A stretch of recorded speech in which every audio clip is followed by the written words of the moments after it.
Të dashur dëgjues të Radio Maris, ju ftojmë të ndjeqni emisionin Lexo Biblën me ne, me komentim biblik nga Don Simo, pikpamje katolike.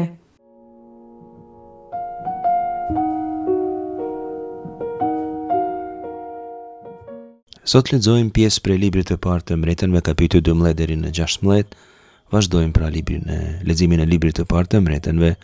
Tekstin e lexon sot Marigona Albani nga Shkupi, kurse katekezën e ofron Petrika Lamen nga Bilishti, famullia e Korçës.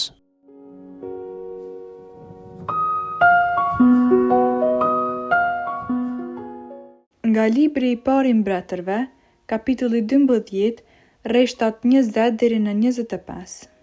Kur izraelitët morën vesh se ishte kthyer Jeroboami, quan dhe e thirrën në mbledhje dhe e bën mbret mbi mbar Izraelin.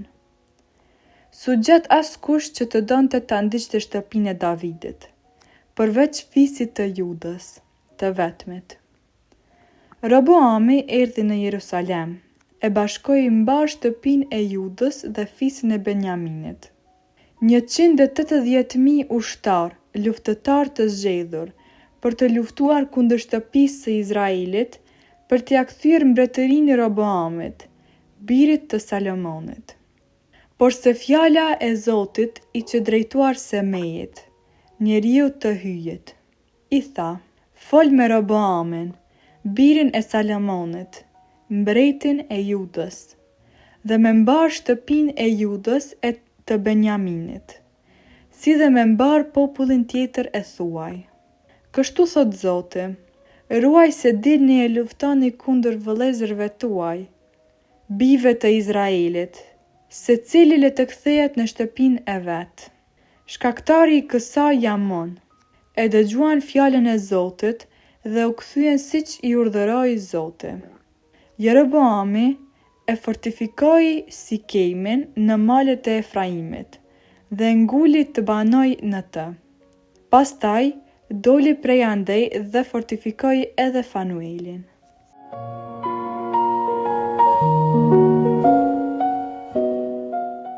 Sa i takon përmbajtjes, libri i parë i Mbretërve kapitulli 12 është vendimtar në historinë e Izraelit, paktën pra sa i takon historisë së lashtë të kohës së mbretërisë.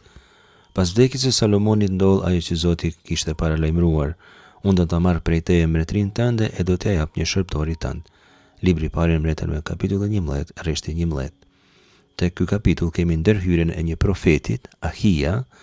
Ky profet përzgjolli kush do të bëj faktor i kësaj ndarjeje. Lexojmë te kapitulli 11, rreshti 26, thot kështu: Jeroboami, biri i Nabatit, një Efratas nga Sareda, në punës i Salomonit, nëna e cilit quhej Sarv, e ishte gruaja e ve, çoi kokë kundër mbretit.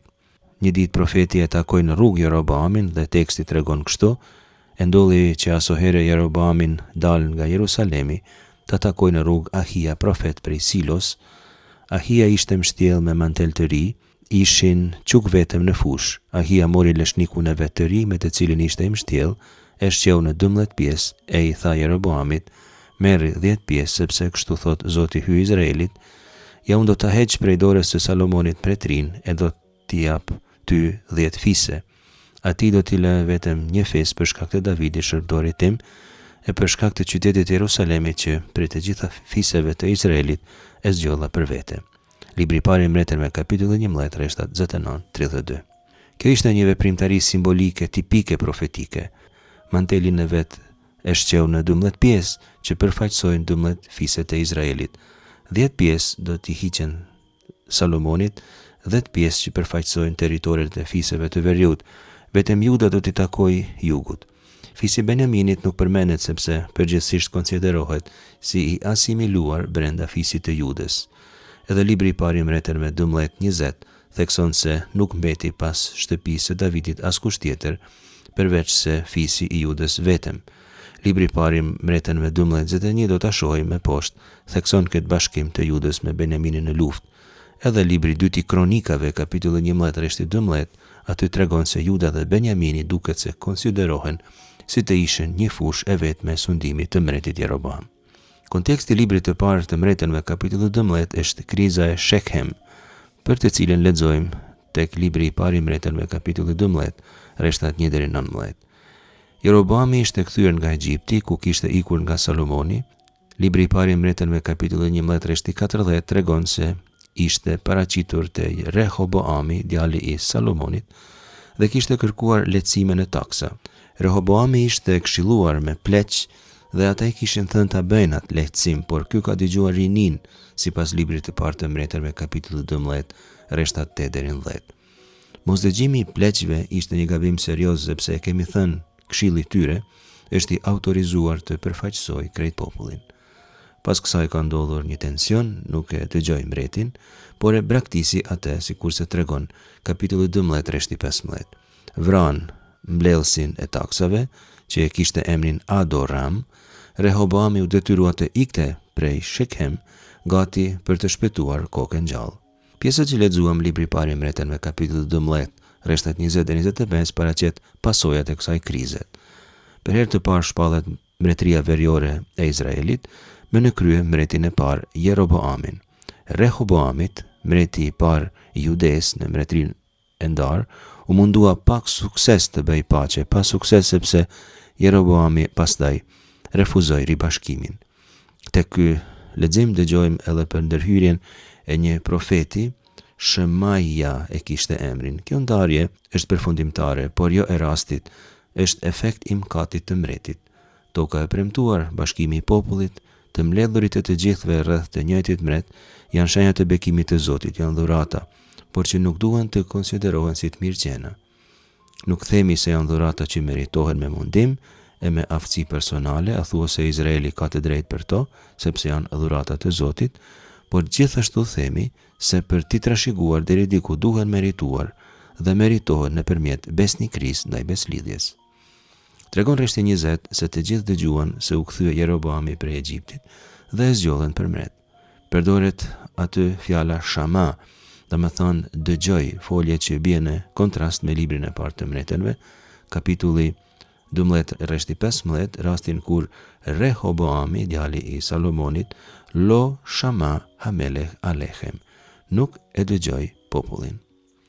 Ai nuk e dëgjoj popullin të bie dakord për çështjet e taksave, tani populli nuk e dëgjon me atë, por dëgjon Jeroboamin. Do ta vrejmë këtu dhe po theksojmë ndoshta për herë të parë tek lexo Biblën me ne, se thelbi i mosmarrveshjes midis grupeve të ndryshme shpesh është e lidhur me para, është e lidhur me lek, me taksa. Mirë thoshte Papa Francesku se shumë shpesh ai që s'përmendet hyn në zemër të njeriut nëpërmjet xhepave. Po e citojmë me qira fjala për një mësimi mbi urdhrimin mos vill që e ka thënë Papa Francesku në audiencën e përgjithshme në Vatikan me datën 7 nëntor 2018. Papa thoshte kështu: djalli hyn në përgjepa, fillohet me dashurin për paren, me urin me pas, pastaj vjen mendjemallësia. Unë jam i pasun edhe atëherë shes mend. Në fund, krenaria dhe krye lartësia. Kjo është mënyra se si vepron djalli brenda nesh, por dera e hyrjes janë xhepat. Pra, kështu thoshte Papa Francesku për kthimin nuk është zyrtar, por ishte imi prej italishtes.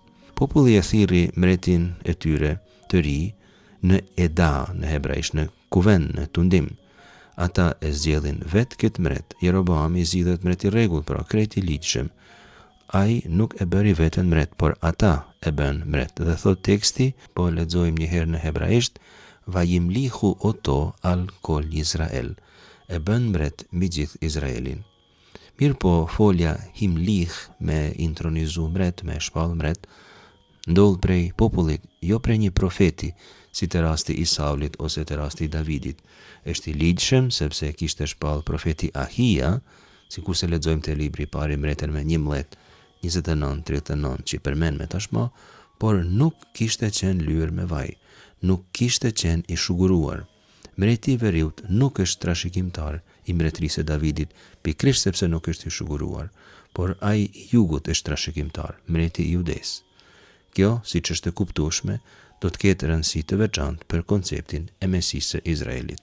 Sa i takon Judes, thot rreshti 20, Lohaya Achare Bet David Zulati Shevet Jehuda lë Vado. Nuk që prej shtëpisë së Davidit, përveç se vetëm fisi i Judës. E cituam edhe përpara këtë. Rresht, kështu tingëllon teksti hebraik pas një përkthimi sa më letrar. Mund të themi se për Juden ka filluar një farë krize. Kanë med vetëm të izoluar rreth qytetit Jerusalemit, edhe me keq Rehoboami, djali i Salomonit, e bashkoi fisin e Judës, bashkoi edhe Benjaminin, që sikur se themi u shkri në një fis të vetëm për të luftuar kundër mbretërisë së Jeroboamit. Kishte ambicie shumë Rehoboami, por nuk kishte kuptuar se ishte vepër e Zotit ajo ndarje, jo arritje ushtarake. Historia e Izraelit ka shumë ngjarje traumatike, tragjedike. Kjo ndarje është me siguri njëra prej tyre. Në shekujt e mëvonshëm, kjo ndarje do të ketë një peshë të veçantë në historinë e Izraelit. 10 fiset e veriut do të shpërndahen përgjithmonë. Tek Rreshti 22 merr fjalën Shemaia, profeti i Zotit, por nëpërmjet tij ndërhyn Zoti. Shemaia thirret në tekstin biblik Ish ha Elohim, njeri i Zotit. E kemi thënë tashmë është titulli më i rregullt të një profeti, për shembull Mojsiu te ligji për 33:1, Samueli te libri i parë i Samuelit 9:6, Elia te libri i parë i mbretërve 17:18. Këta profetën thirren Ish Elohim, njeri i Zotit. Ky profet pra Shemaia nuk krahasohet me profetë të tjerë të mëdhenj të Izraelit. Në fakt përmendet këtu edhe te libri i Kronikave, libri i dytë i Kronikave, kapitulli 11, Rreshti 2, 12, 5, 7, 15, por kjo nuk ka shumë rëndësi. Nuk ka rëndësi personi, nuk ka rëndësi sa i famshëm dhe sa i madh është profeti, por fjala e Zotit që vjen prej profetit të zgjedhur prej tij. Nëse fjala e Zotit është autentike, nuk ka as pak rëndësi prej cilit profet vjen, prej ndonjërit më të madh ose ndonjë tjetrit më të vogël. Tek Rreshtat 23-24 lexojmë kështu: Fol me Roboamin, birin e Salomonit, mbretin e Judës, dhe me mbar shtëpinë e Judës, e me të Benjaminit dhe me mbar popullin tjetër, e thuaj: Kështu thot Zoti, ruaj se dilni e luftoni kundër vëllezërve tuaj, bijve të Izraelit. Secili le të kthehet në shtëpinë e vet, shkaktari i kësaj jam unë. Gjejmë këtu 2 ndalime. Lota Alu, që ndoshta duhet ta përkthejmë mos çoni krye, dhe lo tilhamu im ahechem, mos luftoni kundër vëllezërve tuaj. Janë 2 urdhra të prerë, janë ndalesa absolute. Nga ana teologjike, sidomos duke pasur parasysh teologjinë e beslidhjes, fjala kyçe këtu është ahechem, vëllezrit tuaj. Ata pra janë vëllezrit tuaj dhe nuk është e pranueshme asnjë farë ngatrese me vëllezrit tuaj. Nuk ka se si të justifikohet vllavrasja, nuk ka se si të konsiderohet vllau armik. Profeti jep urdhër: Shuvu ish lë veto, kthehuni secili në shtëpinë e vet. Është fjala për kthimin në shtëpi, por ne e dim domethënien e fjalës me kthye, shuv në hebraisht. Me kthye ka shumë konotacion teologjik, shumë më shumë se hapësinor. Secili do të kthehej në shtëpinë e vet, secili do të jetojë i qetë në shtëpinë e vet. Rreshti 25 tregon se Jeroboami e fortifikoi Sikemin në malet e Efraimit dhe nguli të banojnë e pastaj doli prej andej dhe fortifikoi Fanuelin. Kryeqyteti i parë i Izraelit, pra i mbretërisë së veriut, është Shechem, qyteti i lashtë në zemër të malësisë së Efraimit, shumë i rëndësishëm historikisht, sikurse e mbani mend.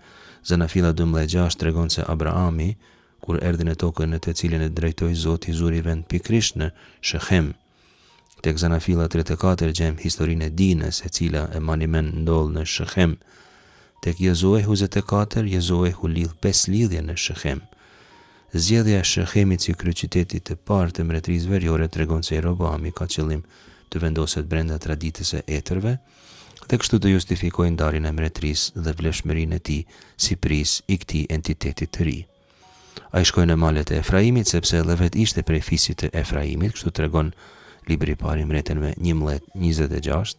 Tregimi thotë se ai ndërtoi një Penuel, një objekt që quhet fytyra e Zotit, një farë shenjtërore, sikurse edhe Jakobi që kishte ndërtuar kur ka luftuar me Zotin, e lexojmë te Zanafilla 32:31.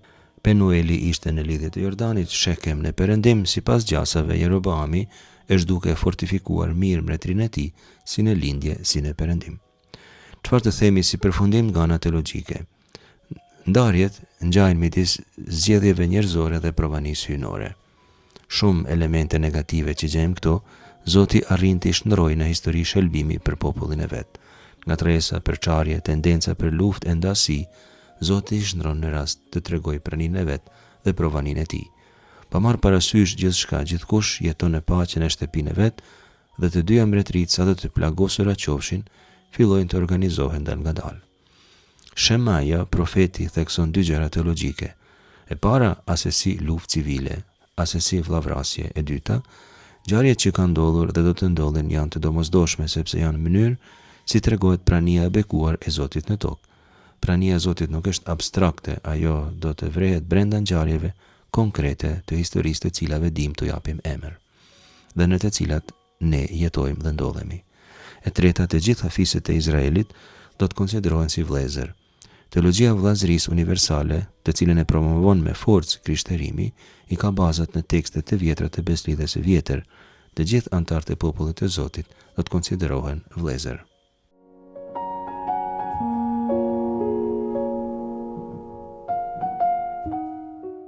Nga libri i parë i mbretërve, kapitulli 13, rreshtat 11 deri në 19. Në Betel jetonte një profet i moqëm. Bijtë e tij erdhën dhe i treguan gjithçka kishte bërë atë ditë në Betel njeriu i hyjet. Ja treguan të etë dhe fjalët që ja kishte thënë mbretit. I ati i pyete, nga ja mbajti? Të bijtë i treguan udhën së cilës shkoi njeriu i hyjit që kishte ardhur nga Juda. U tha ky të bijve, ma shiloni gomarin. Pasi ja shiluan, hipi në gomar, u nis pas njeriu të hyjit dhe e gjeti duke ndenjur në një terebentin. I tha, a mos jeti ai njeriu i hyjit që erdhi nga Juda? Ai u përgjegj, unë jam. Ai i tha, eja me mua në shtëpi për të ngrënë bukë. Ai u përgjegj, nuk mund të kthehem as të vi me ty. Nuk do të ha bukë, as nuk do të pi ujë në këtë vend, sepse kështu më është thënë me anë të fjalës së Zotit. As mos ha bukë, as mos pi ujë aty, madje as mos u kthe rrugës në për të cilën të ke shkuar. Por ai tha, edhe unë jam profet si ti. Tashti edhe mua një engjëll me urdhër të Zotit më tha, bëje të kthej ai njeri në shtëpinë tënde për të ngrënë bukë e për të pirë ujë. E gënjeu dhe e bëri të kthehej me të. Kështu hëngri bukë në shtëpinë e tij dhe piu ujë.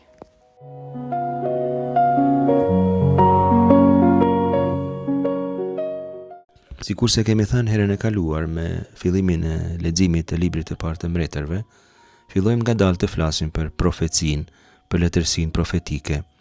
Vjen koha ngadalë të flasim për figurën e profetit si personazh biblik, si edhe për tiparet letrare dhe teologjike që ka një tekst me gjini letrare profeci. Nuk do t'i shtjellojmë çështjet e lidhura me profecinë me metodologji shkollore, pra me një paraqitje metodike të temës, por me shembuj konkret që do të na paraqiten dal ngadalë njëri pas tjetrit në këto tregime. Tematika profecisë është çështje komplekse, shumë e debatuar. Në Bibël shfaqen profetë të tipeve të ndryshëm, të periudhave historike të ndryshme dhe që përdorin fjalor teologjik të ndryshëm, por do t'i trajtojmë njërin pas tjetrit të gjithë. Pjesë që lexuam nga libri i parë i mbretërve 13, 11 deri në 19, është pjesë e një bisede profetike.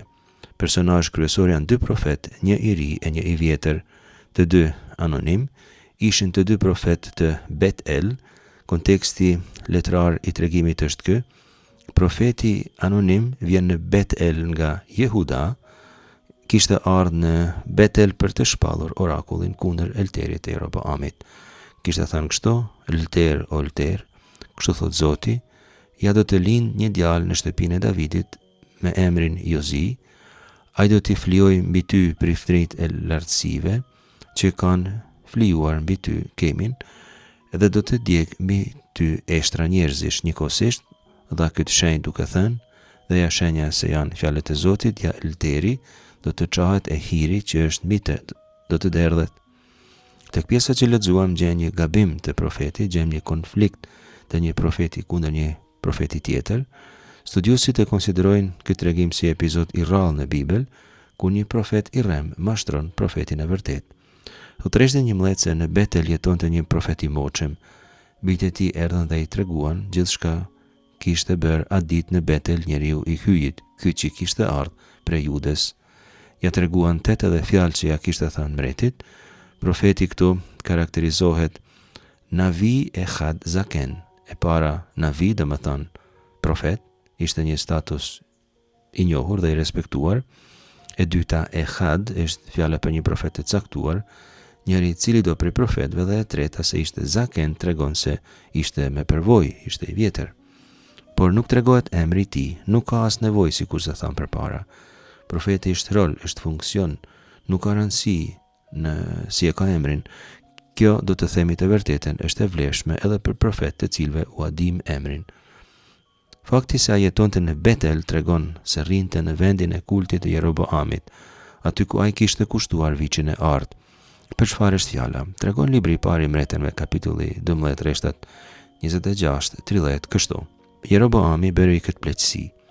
Në këtë gjendje që është mbretëria do t'i kthej shtëpisë së Davidit, në qoftë se populli shkon për të kushtuar flinë në shtëpinë e Zotit në Jerusalem, dhe zemra e këtij populli do të kthehet te zotëria i vet Roboami, mbreti i Judes do të më vrasin dhe do të kthehen te Roboami, mbreti i Judes. Mbreti pasi u këshillua punoi 2 viça të ardh dhe i tha popullit: mos shkoni më në Jerusalem, ja o Izrael zotët e tu, që të nxorën nga dheu i Egjiptit. Njërin e vendosin në Betel, e tjetrin e vurin në Dan. Ja pra këtu qëndron mëkati, populli shkonte para njërit prej tyre deri në Dan. Jeroboami ndërtoi tempuj në lartësi dhe bëri priftëri njerëz të marr nga populli thjesht që ishin prej bijve të Levit. Pra këtu bën shumë gabime Jeroboami, të gjithë i bën për arsye të një xhelozie. Kishte frikë se populli prej veriut do të shkonte në jug në Jerusalem te Roboami dhe aty do të kushtonte fli, do ta doi pastaj mbretin e jugut dhe atë përfundimisht do ta vras. Me qëllim që populli të mos e tradhtojë në këtë formë, ai formon një elter, bile formon 2 edhe në Betel edhe në Dan. Ndërton 2 viça të ardh sikur se kishte bërë Mojsiu dikur dhe u thot, këta viça janë zotat që ju kanë bërë të dilin nga dheu i Egjiptit. Pra, Jeroboami bën shumë gabime, shumë mëkate. Ai pra bëri të njëjtën mëkat sikur se populli në shkretir, apostazite papranueshme. Kishte frikë se populli do të kthehej te Roboami, nuk e kishte kuptuar se nuk mund të çbëhet diçka që ka bërë Zoti.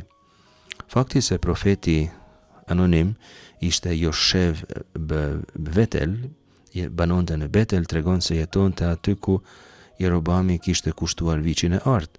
Ky profeti vjetër rri aty ku po kryhet apostazia, por nuk ndërhyn për rregullimin e gabimit. Profeti që përmende më sipër që kishte ardhur nga Juda, kishte thënë profecinë kundër eltereve, nuk kishte pranuar të hante me mbretin dhe kishte ikur një rrugë tjetër, sikur se tregon libri i parë i Mbretërve 13:10. Ky profet plak qëndron aty. I erdhën edhe bijt. Babai i pyet bijt e vet: e ze ha derech halach, cila është rruga nga e cila keni ardhur, sepse dëshironte të takonte profetin e ri. Dhe kështu fal dëshmisë së bijve të vet, ai gjeti profetin e ri, që Zoti e kishte dërguar për të bërë një orakull kundër elterit të Jeroboamit. Profeti vjetër vepron me shpejtësi dhe bijti binden me një herë, ma përgaditni gomarin, u thot bijve, ata ja përgaditen dhe kjo nis.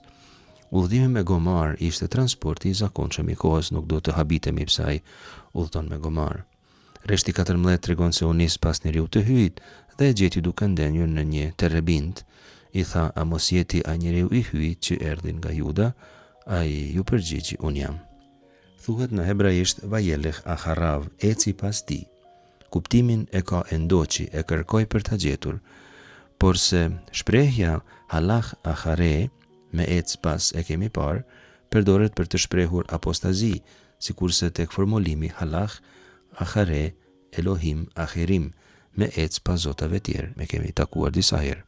Fakti se ky po ecte pas ahare profetit të ri, tregon se s'kishte qëllime të mira as pak. E gjeti duke ndenjur në një zhelqe, Ela, dhe shelqen e kemi takuar disa herë deri tash, pra në një pemë që zakonisht tregon vend lutje, vend takimi me Zotin.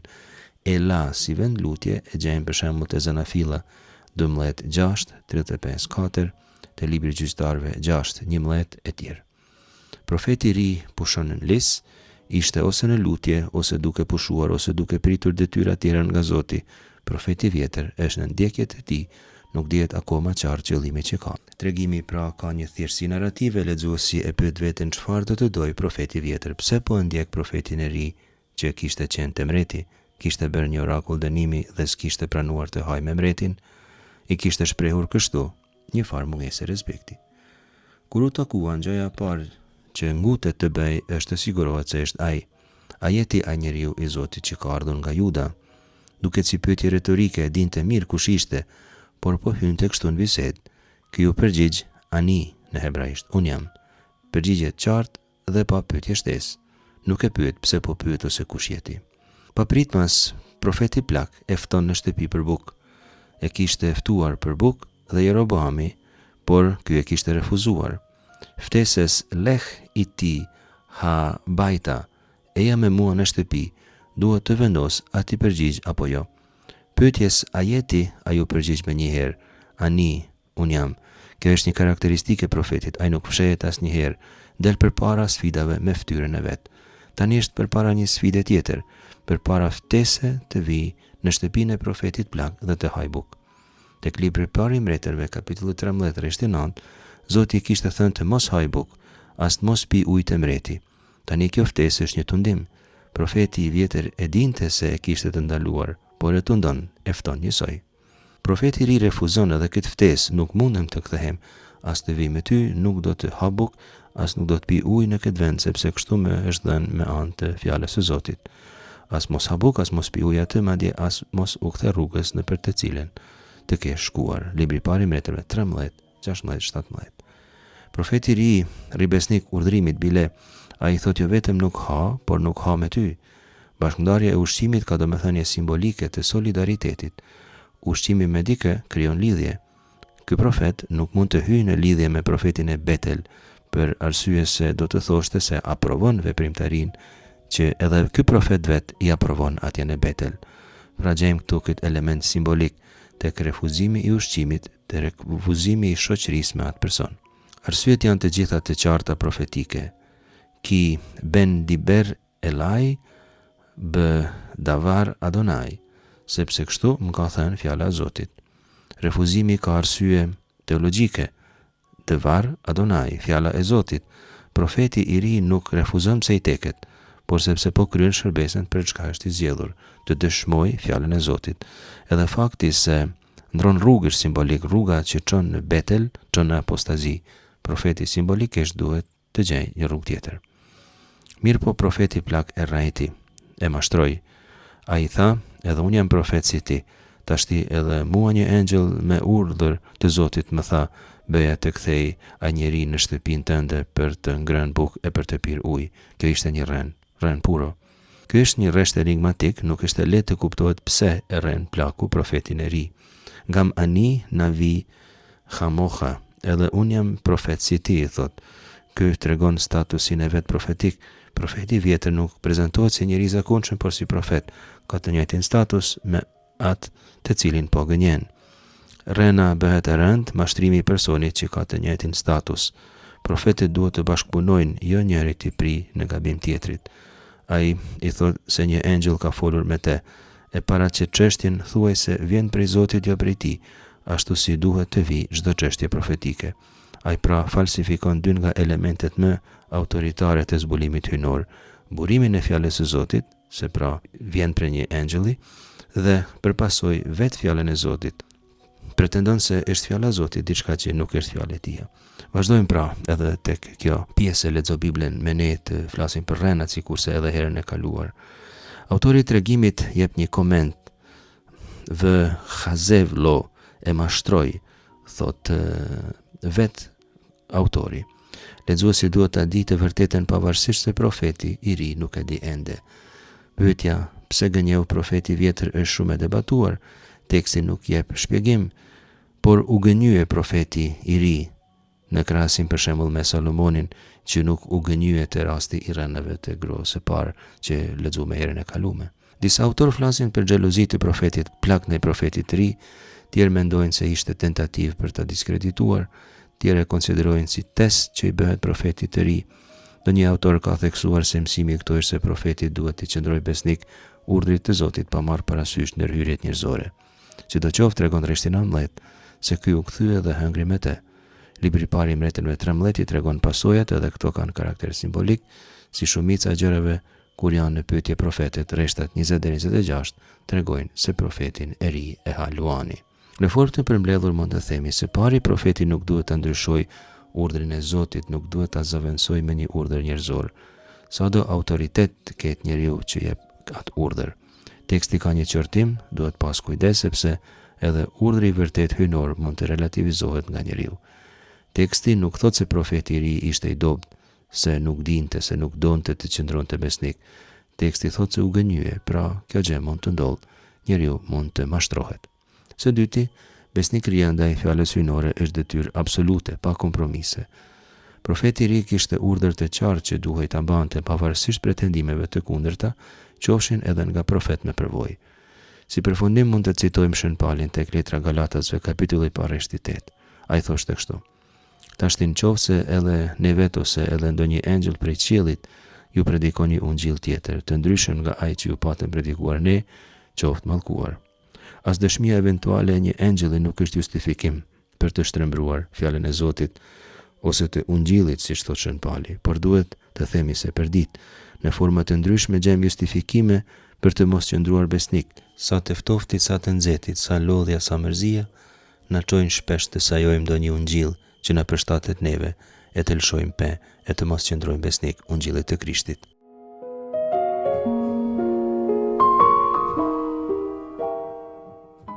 Nga libri i parë i Mbretërve, kapitulli 14, rreshtat 21 deri në 24.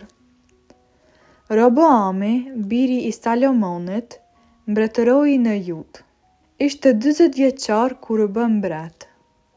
Roboami mbretëroi 17 vjet në qytetin e Jerusalemit, të cilin Zoti e zgjodhi prej të gjitha fiseve të Izraelit për të banuar aty emri i vet. Nëna e tij quhej Naam dhe ishte amonite. Edhe Juda bëri çështë e keqe para syve të Zotit. Me mëkatet që bën, e hidhëruan Zotin më tepër se që kishin hidhëruar të gjithë të parët e tyre. Sepse dhe ata ndërtuan për vete, lartësira, kur ngulur, banira mbi çdo kodër të lartë e në çdo lëndë plot me blerem. Kishte në vend madje deri edhe lavire të kushtuara. I bën të gjitha turpet e paganëve që Zoti i kishte dëbuar para fytyrës së bijve të Izraelit.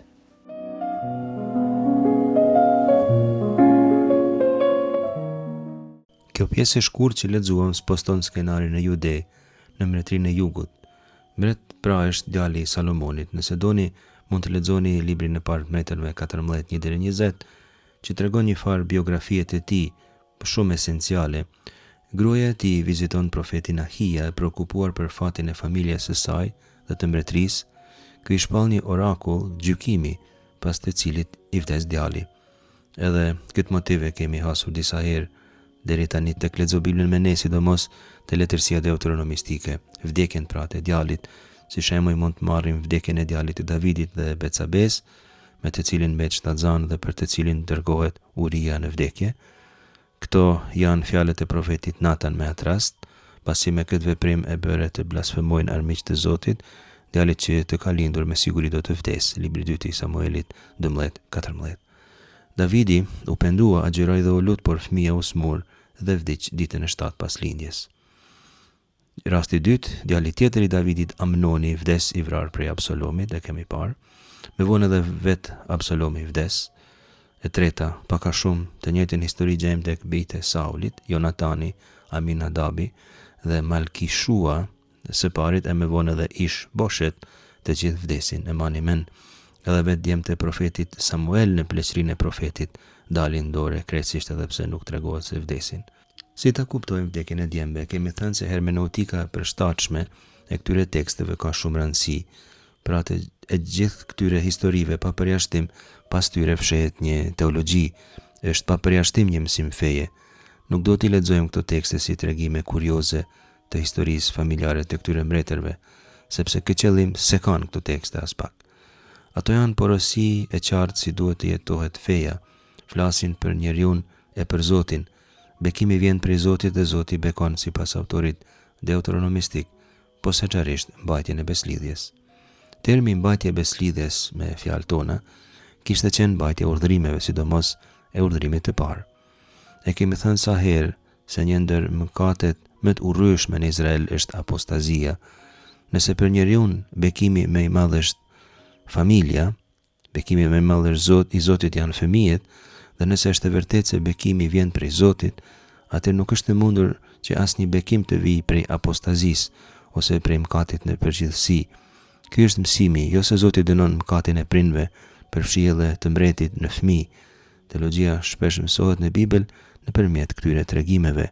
Nuk ka se si Zoti të bekoj kurse personi bën apostazi.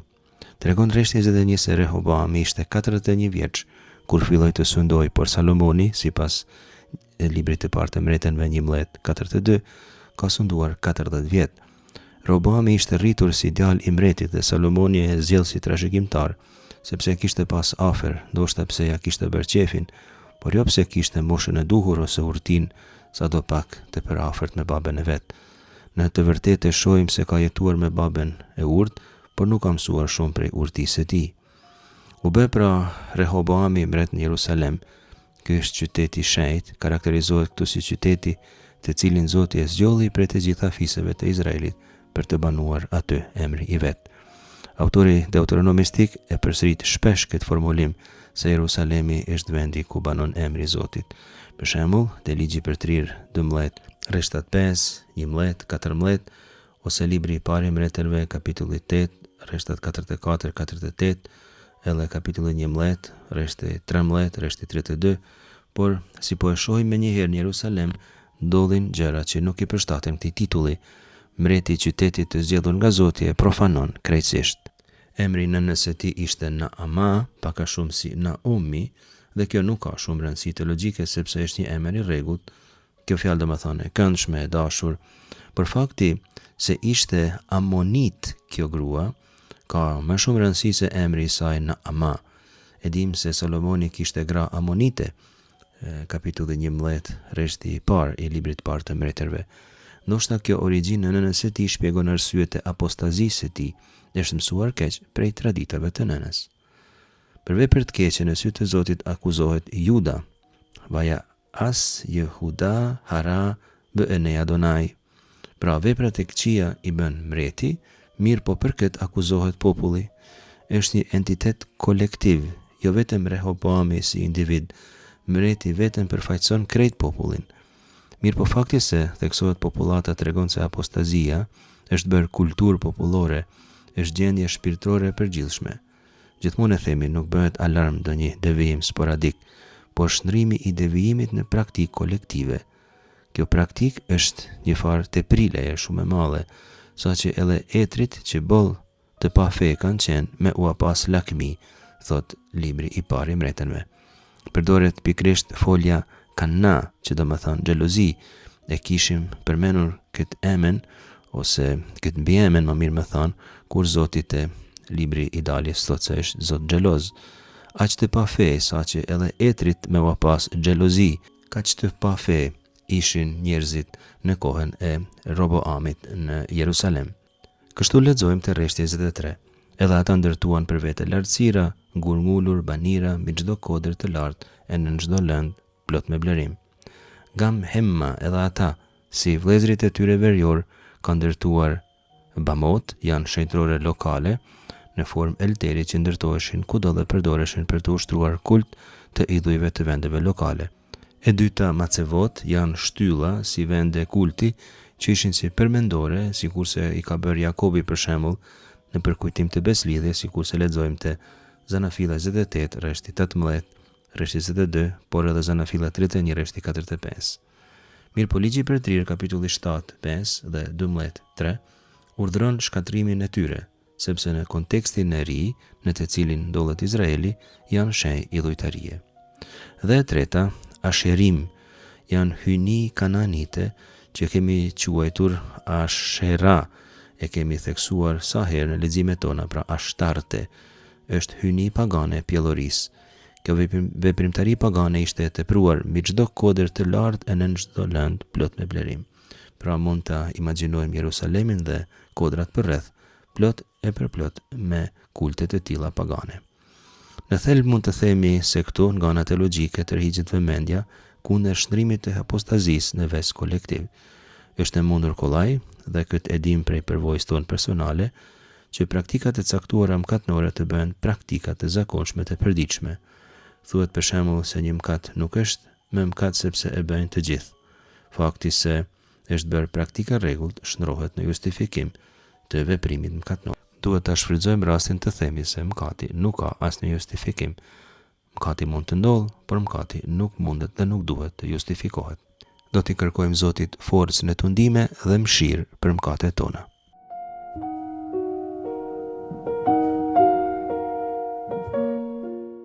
Në këtë pjesë, shkrimi i shenjtë na flet për Rehoboamin, birin e Solomonit, i cili merr fronin e Tahatit. Bashkësia e Izraelit foli me Rehoboamin, duke i thënë se babai i tij Solomoni i kishte vënë zgjedhje të rëndë, dhe meqense ai u bë mbret, ata i kërkonin t'i lehtësonte zgjedhjen dhe ata do t'i shërbenin atij me përkushtim. Pleqtë të cilët kishin qenë këshilltarë edhe të mbretit Solomon, i thanë që nëse Rehoboami do të bëhej shërbëtor i popullit, do t'i shërbente dhe do të thoshte fjalë të mira për atë, atëherë populli do t'i ishte gjithmonë shërbëtor i tij. Rehoboami nuk e pranoi këshillën e pleqëve, por shkoi dhe bisedoi me të rinjt, me të cilët ishte rritur, dhe kërkoi këshill prej tyre. Pasi mori mendimin e tyre dhe ra dakord me atë që i këshilluan të rinjt, ai pas 3 ditësh takoi bashkësinë e Izraelit dhe i tha se zgjedhja që do të binte mbi ta do të ishte më e rëndë se ajo e babait të tij. Rehoboami nuk pranonte të ishte shërbëtori i popullit të vet, por dëshironte të ishte sundues dhe tiran. Rehoboami, djali i Solomonit, u largua në Jeruzalem dhe fiset që e mbështetnin ishin ai i Judës dhe i Benjaminit. Izraeli ngriti krye kundër shtëpisë së Davidit.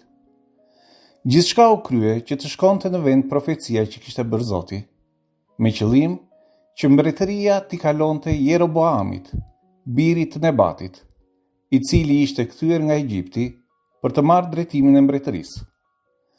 Populli i Izraelit, pasi mori vesh që Jeroboami ishte kthyer nga Egjipti, e thiri atë për ta shpallur mbret.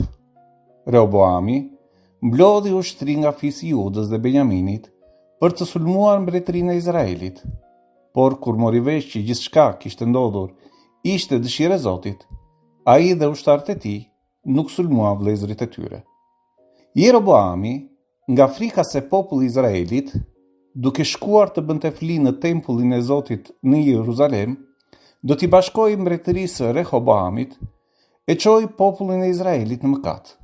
Ai ndërtoi 2 viça të artë dhe një tempull dhe detyroi popullin e vet të adhuronte 2 viçat e ndërtuar dhe të binin në gjunjë para tyre.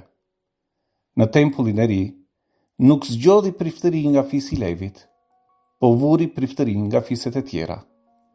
Kjo histori përjetohet edhe në ditët e sotme, ku për hir të përuljes dhe detyrimin nga pushteti në sisteme totalitare, njeriu nuk është i lirë të besojë tek Zoti, por pushteti përpiqet të fshijë besimin në të.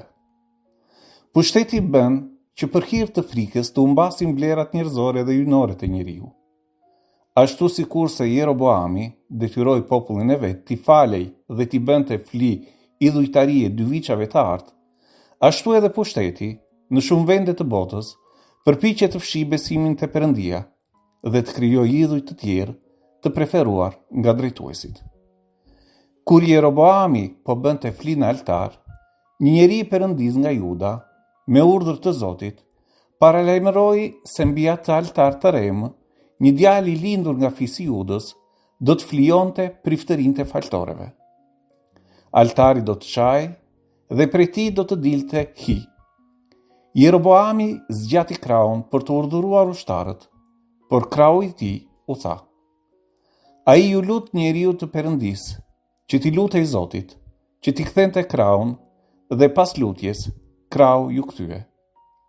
Ai ftoi njeriun e Perëndis të shkonte në shtëpinë e tij, por i urdhëruar nga Perëndia, njeriu nuk pranoi. Pasi një profet mori vesh atë çka kishte ndodhur, u vu në ndjekje të njeriu të Perëndis. Dhe duke mashtruar se gjoja Perëndia e kishte urdhëruar atë që njeriu të kthehej tek shtëpia e tij, që të hante dhe të pinte, njeriu i Perëndis u bind. Ngri dhe piu në shtëpinë e profetit. Perëndia i foli profetit dhe urdhëroi t'i thoshte njeriu të Perëndis, duke i thënë se eshtrat e tij nuk do t'i bashkoheshin eshtrave të parëve të tij, pasi ai nuk ju bind fjalëve të Perëndis. Kur njeriu i Perëndis mori rrugën për dy Judë, ai sulmoi nga një luan. Profeti merr kufomën e tij dhe varos në varin që kishte lënë për vete, duke urdhëruar që kur edhe ai të vdiste, eshtrat e profetit të ishin bashkë me eshtrat e trupit të njeriu të Perëndis. Mosbindja ndaj fjalës hyjit është ajo që solli vdekjen e njeriu të Perëndis. Mëkati në vetvete është mosbindje ndaj fjalës së Zotit. Kur njeriu humbet busullën e vet dhe largon shikimin dhe mendjen e tij nga Zoti, kur njeriu nuk i bindet fjalëve të tij, nuk bën gjë tjetër, po mbjell vetëm vdekjen. Edhe pse njeriu i Perëndis kishte patur një raport të drejtë për drejtë me të, përsëri ra pre mashtrimit të profetit, duke besuar më shumë fjalët e njeriut dhe jo fjalët e Perëndis. Pasi djali i Jeroboamit sëmuret, ai urdhëron gruan e vet të shkojë të takojë profetin Ahia. Mbreti thot gruas që të vishet ndryshe, në mënyrë që profeti të mos arrinte ta njihte. Zoti i foli profetit Ahia dhe i tregoi atij se gruaja e Jeroboamit po shtirej si një grua tjetër dhe se donte ta takonte atë. Por kur gruaja erdhi në shtëpinë e profetit, ai i foli në emër, duke i bërë të ditur që e njohu. Ai i tregon se Jeroboami ka bërë më shumë ligësi se paraardhësit e vet, se kishte bërë mëkat duke u larguar nga Zoti dhe duke ndërtuar perëndit me talta. Por mbi të gjitha, ai detyroi edhe popullin të bënte mëkat. Pasi gruaja të kthehej në shtëpi, djali i saj do të vdiste dhe vetëm ai do të kishte varr, sepse Zoti pa diçka të mirë tek ai. Të gjithë meshkujt nga familja e Jeroboamit do të shuheshin dhe Perëndia do të zgjidhte një mbret të ri. Edhe Rehoboami, ashtu si Jeroboami, së bashku me popullin e Judës, filluan të mëkatojnë dhe u larguan nga Zoti. Ata ngritën faltore për veten e tyre dhe i vendosën në majat më të larta dhe në nijen e pemëve. Zoti u zemërua shumë me veprimet e të dy mbretërve dhe zemërimi i tij ishte më i madh se zemërimi për paraardhësit e tyre. Gjatë gjithë jetës, të dy mbretërit ishin në luftë me njëri tjetrin. Dëshira e njeriut për pushtet, kulti i individit, dëshira për të përvetësuar sa më shumë gjëra toksore, idhujtaria, fëlligështia, egoja personale, na largojnë prej dashurisë së hyjit. Në vend që të adhurojmë hyjin, njeriu i prirur nga qefet e momentit, adhuron kulte të ngritura nga dora e njeriut. Por gjithçka që nuk vjen nga hyji, nuk sjell gëzim dhe lumturi në zemrën e njeriut. Në vend të jetës, gjërat që janë larg hyjit sjellin vetëm vdekjen. Rehoboami, edhe djali i tij, Abiami, nuk i qëndruan besnik Zotit.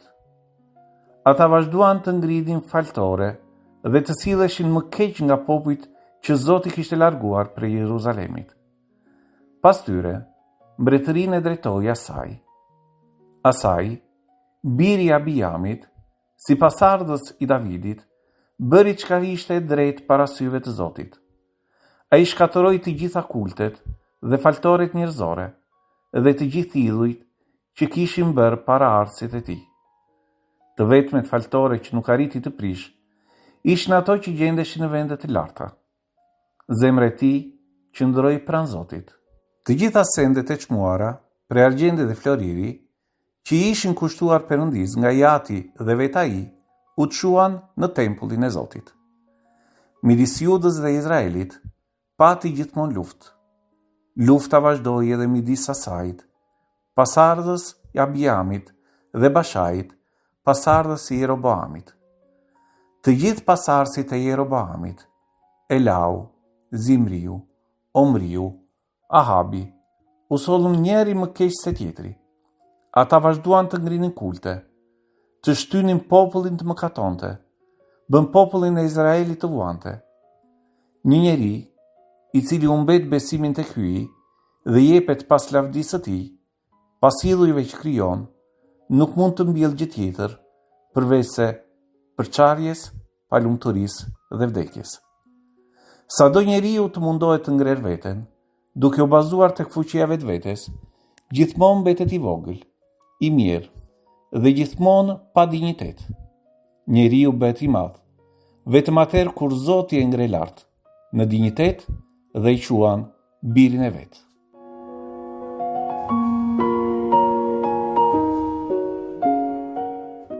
Në takimin e ardhshëm Lexo Biblën me ne do të fillojmë lexime prej ciklit të Elis. Do të lexojmë herën e ardhshme pjesë prej librit të parë të mbretën me 3 kapitujve, kapitulli 17 deri te kapitulli 19. Për sot ju falenderojmë përzemërsisht për vëmendjen tuaj. Kjo është i beku të gjithë.